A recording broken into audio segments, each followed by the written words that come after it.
This is a story about Murdoch, based on the Railway series by the Reverend W. Awdry, and read aloud by me, Chris Richardson.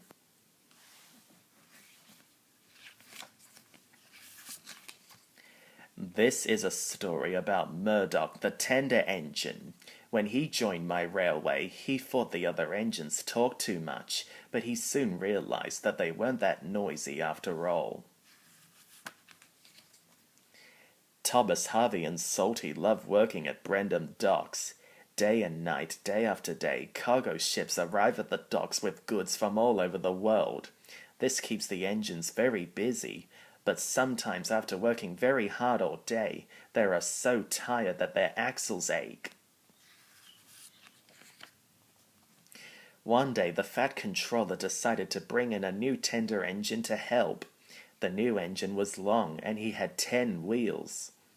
"This is Murdoch," said the Fat Controller. "He is going to pull goods on the main line." "Ahoy, Murdoch!" shouted Salty.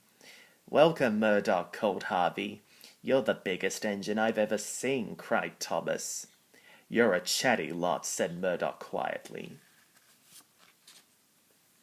Murdoch didn't like chatty engines or the noisy docks. He liked quiet runs through the countryside with just the noise of his engine and the trucks for company. Soon Murdoch was coupled to a long line of heavy trucks. His boiler strained, his wheels started to turn, and the mighty engine chuffed away. But Murdoch didn't puff through the countryside. He puffed through a busy builder's yard with banging, hammering, and drilling all around him. Murdoch longed for some peace and quiet, but everywhere he went it was noisy and crowded.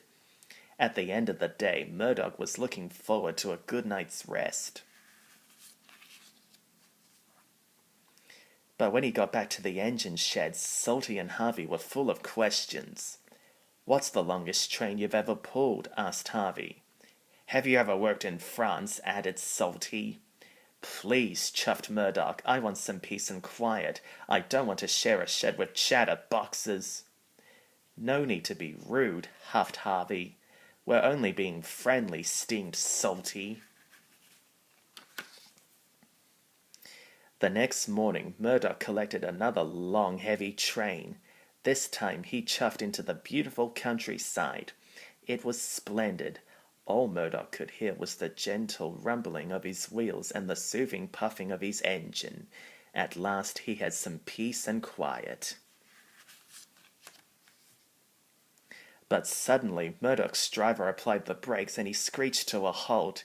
There were sheep on the track, lots of sheep. "The sheep escaped from that field," said the driver. "Through that broken fence," added the fireman. The driver and the fireman tried to chase the sheep back into the field, first this way, then that way. They tried everything, but nothing worked. The sheep was bleating louder and louder. "It's no use," grumbled the driver. By now the driver and fireman were very cross and tired. Then they realized that Murdoch's steam had stopped. "The boiler's got no pressure," cried the fireman. "Murdoch's fire had gone out." "I'll go and phone for help," said the driver. The Fat Controller was enjoying his afternoon cup of tea when he got the call. "Murdoch is in trouble," he exclaimed. "I'll send help right away." And the Fat Controller went straight to the engine sheds. Meanwhile, Murdoch was stuck with all the noisy sheep. He was very unhappy. The valley wasn't peaceful anymore. Murdoch had never heard so much noise, but at last the farmer and his dog were beginning to move the sheep away. "Chatty engines are much better than noisy sheep," muttered Murdoch. Just then Salty and Harvey chuffed into view. "I'm glad to see you two," exclaimed Murdoch. "We'll get you out of here in no time," cried Salty. Before long, Harvey and Salty were hooked up to Murdoch. Then, with a heave and a huff, they chuffed out of the valley together. That night the engines were back in the sheds. "Thank you for rescuing me," said Murdoch. "I'm sorry I was cross.